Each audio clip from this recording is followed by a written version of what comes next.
दोस्तों, आज की कहानी है बहुत शगुन की चीज़ों को यूं ही नहीं उतार दिया जाता। दोस्तों, कहानी शुरू करने से पहले अगर हमारे चैनल को सब्सक्राइब नहीं किया हो तो कर लीजिए ताकि आपके पास पहुंचे हर नया वीडियो।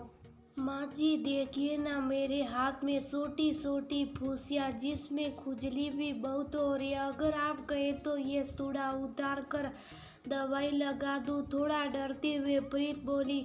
ओ बहू रानी, 15 दिन हुए शादी को और तुम कहती हो ये लाल सुहाग सूढ़ा उतार लूँ। यही सिखाया है तुम्हारे माँ ने। शगुन की चीज़ों को यूं ही नहीं उतार दिया जाता। तुम्हें जरा भी चिंता नहीं है मेरे बेटे की। ऐसी बातें तुमने सोची भी कैसे? ये शिव का सूढ़ा सुहाग की निशानी है। पूरे 1.25 महीने तुम्हें पहननी ही होगी, समझी। दोबारा मुझसे शिकायत ना करना। दुनिया पहनती है पर आजकल की नई लड़कियों को तो नाटक की नया। और एक बात कान खोलकर सुन लेना, ये छोटी छोटी बातें अपने मायके में मत बोलना। मुझे ये सब बिल्कुल पसंद नहीं है। सविता जी गुस्से से बोले। दवाई लगाने की तो बात है, उसे मैं अपने मायके में बोलकर क्या करूँगी? यही बात शाम को उसने पति अमित से कही। शायद वो समझे उसकी परेशानी, मगर नहीं। तुम्हारा दिमाग खराब है। मैं तुम्हारे लिए अपनी माँ से लड्डू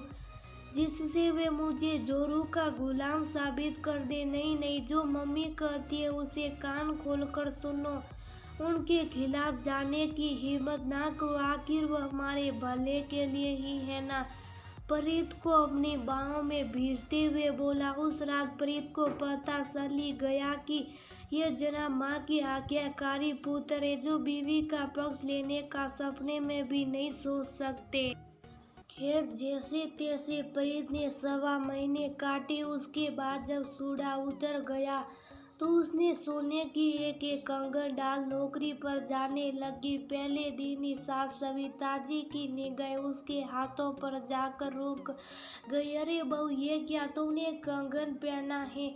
नहीं नहीं, हमारे यहाँ हाथ भरी भरी चूड़ियाँ होनी चाहिए। जाओ जाकर साड़ी की मैचिंग की सुंदर चूड़ियाँ पहनो। माँ जी, 1.25 महीने तो मैंने रसोई और ऑफिस दोनों ही जगह चूड़ा पहन निकाल दिया, लेकिन अब ऑफिस में इतनी सारी चूड़ियाँ पहन कर जाऊंगी तो सब मजाक उड़ाएंगे। वाह भाई, एक सुहागन हाथ भर भर की चूड़ियाँ पहनेगी तो वे लोग मजाक उड़ाएंगे। वहाँ औरतें काम नहीं करती क्या? वो चूड़ियाँ पहन कर नहीं आती और औरतें तो चूड़ियाँ पहनती शोभा देती। और अब मुझे और ज्यादा बहस नहीं चाहिए। जाओ, जैसा कहा वैसा करो। मन तो आया पूछ लूं, आप भी तो सोने की 2-2 चूड़ियाँ पहनी हुई हैं, मगर चुप रहने में ही भलाई है। ये चूड़ियाँ पहन ली जैसा उसने सोचा था।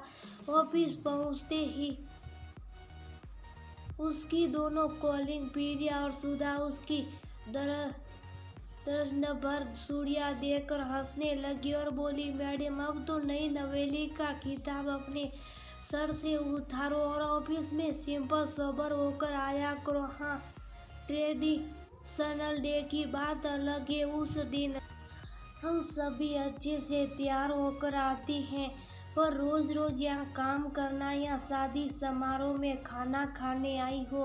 प्रिया सुधा को शुभ कराते हुए बोली। प्रीत, क्या बात है, तुम हमारी बात सुनकर इतनी उदास क्यों हो गई? हम तो मजाक कर रहे हैं। नहीं यार, शादी से पहले तो मेरी सासू माँ और ननद दोनों ही मॉडर्न बनने का नाटक करती थी। कहते थे मैं आपकी लड़की के जॉब करने से कोई अंतराज नहीं, मगर घर और बाहर काम करने के तरीके अलग अलग होते हैं। वो ने साड़ी का मैं मान गई, मगर ये चूड़ियाँ, इनमें काम करने में परेशानी आती, इस बात को कोई समझते तैयारी नहीं है। कहते हुए सुबकने लगी।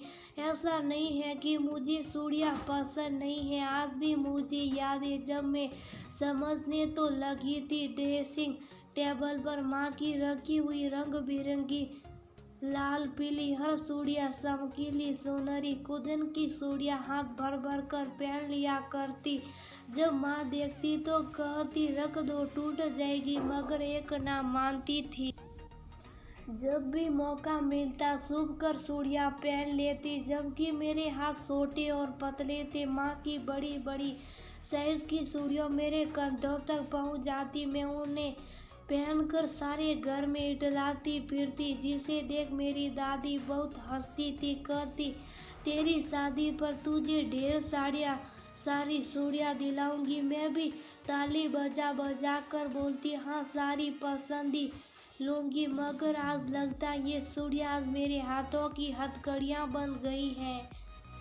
तब पीरिया बोली हर समस्या का समाधान होता। तू एक काम कर, घर से चूड़ियाँ पहन कर निकल और कैब में अपनी एक्स्ट्रा चूड़ियाँ बैग में रख ले, और फिर घर पहुँचने से कुछ देर पहले चूड़ियों को वापस डाल ले, और रात को तो तू चूड़ियाँ उतारी देती होगी, बस प्रॉब्लम सॉल्व। और सुन, सच में जब रीति रिवाज परेशानी का सबब बन जाए तो अपने लिए बोलने में कोई बुराई नहीं है, ये बात हमेशा ध्यान रखना।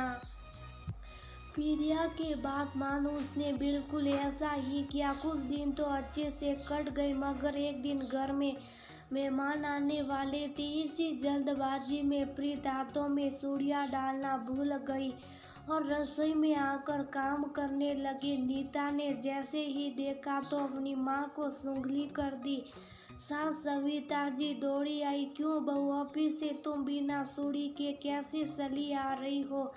जी वो चूड़ियाँ बहुत खनक रही थी तो मैंने उसे बैग में उतार कर रख दिया, अभी पहन लेती हूँ। वह तुम तो बड़ी होशियार निकली, यहाँ से हमको पागल बनाने के लिए चूड़ियाँ पहनकर निकलती हो और घर के दरवाजे के सामने चूड़ियाँ पहनती हो। तुमको क्या लगता हमको कुछ पता नहीं चलता? ननद ने शायद उसे किसी दिन चूड़ियाँ पहनते हुए भी देख लिया था। घर में मेहमान आने वाले थे। वक्त की नजाकत को देखते हुए उसने शुभ रहना ही ठीक समझा और माफी मांग बोली आगे से ऐसा नहीं होगा। जब खुद से कुछ नहीं बदलता तो हमें सभी बदलाव के लिए कदम उठाने पड़ते। अगले दिन ऑफिस जाते समय प्रीत ने एक एक कंगन हाथ में डाल लिए, जिसे देख सविता जी से लाई, फिर तुम अपनी मनमानी करने लगी। माँ जी, ऑफिस के तौर तरीके मुझे अपनानी होंगी, और अगर आप अभी भी नहीं मानेगी तो मैं नौकरी छोड़ देती हूँ और घर में हाथ भर भर के चूड़ियाँ पहन बैठ जाती हूँ। आपका जो फैसला हो मुझे बता दीजिए। बहू की बात सुन सविता जी सख्ते में आ गई। वे सोचने लगी कमाऊ बहू अगर घर में बैठ गई तो जो ठाट बाट हो रहे उसमें कमी आ जाएगी, इसलिए कुछ ना बोल कसमसा कर रह गई। मगर उस दिन से उनके लिए बहू बदतमीज और संस्कारी बन गई। साल भर बाद उसकी ननद की शादी हो गई। शादी के कुछ दिन बाद नीता का फोन आता है और सविता जी बड़बड़ाती हुई बेटे अम्मी से बोली, बेटा चलो हम पहली बार में नीता की सास को समझा देते, हमारी बेटी कोई जुल्म नहीं सहेगी, इस तरह के ढोंग रीति रिवाजों को मानकर दुखी नहीं होगी। ठीक है माँ, पापा को भी साथ में ले चलते हैं। हाँ बेटा तू सही कहता, तेरे पापा को भी ले चलते हैं, थोड़ी वजनदारी बढ़ेगी। नहीं मानेगी तो दामाद जी को अच्छे से समझाएंगे, वो अपनी पत्नी को अपने साथ नौकरी वाले शहर ले जाए, वो मेरी बात जरूर समझेंगे। और सुन, जाकर अच्छे अच्छे गिफ्ट ले ले, जिन्हें देखती उनकी सास एक बार में मान जाएगी। हाँ माँ, जैसा आप कहोगी बिल्कुल वैसा ही होगा। कहती तो थी बहुत मॉडर्न हो, हमारे यहाँ पुराने रीति रिवाज नहीं चलते, और अब देखो मेरी बेटी को कैसे कैसे परेशान कर रही हैं। हनीमून पर भेजने की बजाय गाँव ले गए कुल देवी पूजा के बहाने, वहाँ पर मेरी बेटी से चूल्हा फुंकवा रही है। मेरी फूल सी बच्ची को गर्मी के कारण शरीर पर गमोरिया हो गए, चूड़ा पहने हाथ सिल गए। देखा प्रीत बहू, कैसी कैसी सास लोग होती हैं, ऐसे ही औरतें। होती हैं जिन्हें बुढ़ापे में रोटियां नहीं मिलती। गुस्से से सविता जी बड़बड़ाई जा रही थी, भूल गई कि बोल अपनी बहू से ही रही है। सुषमा जी दया नाम की सीजी नहीं है, दीदी बेचारी कितना परेशान है। काश एक सास बहू की परेशानी समझ पाती, रूढ़िवादी रीति रिवाजों ना उलझ एक बहू की मानसिक और शारीरिक परेशानी को देख पाती।